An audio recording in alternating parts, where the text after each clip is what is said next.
New canvas. Select ADF model.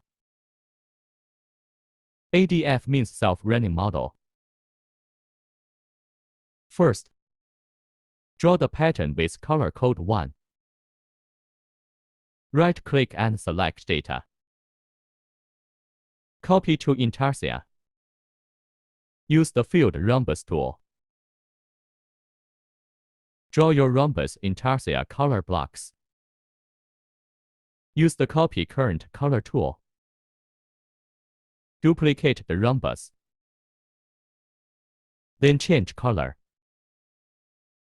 Add a second rhombus intarsia color block. Same operation. After drawing all the intarsia color blocks,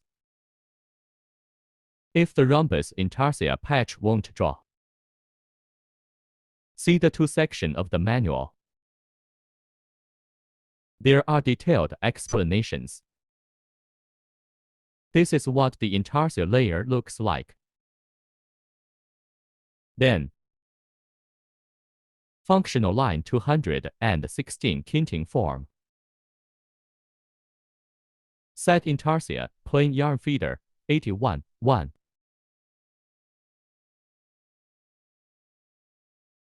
Yarn feeder group is defined as page 1. Then, system yarn feeder setting. Here you can choose automatic 1. Indicates that yarn feeders are arranged from small to large. Automatic 2 indicates that yarn feeders are arranged from large to small. Select Auto 1 here. First number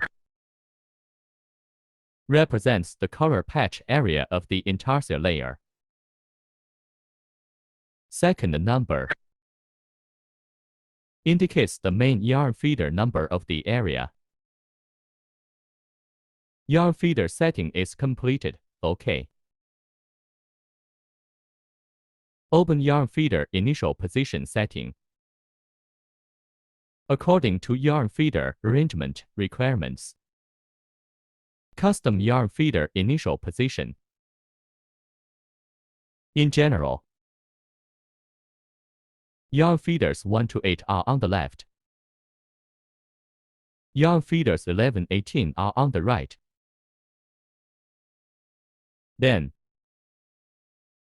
open worksheet. Check Keep Org Chart. Check Keep Function Lines. Check Keep Pattern. Click to select Center. Select the range of the set. Left-click. Determine the location of the set. Press Enter twice. Automatic forming. Final compilation. Parameters about intarsia. Next time to explain.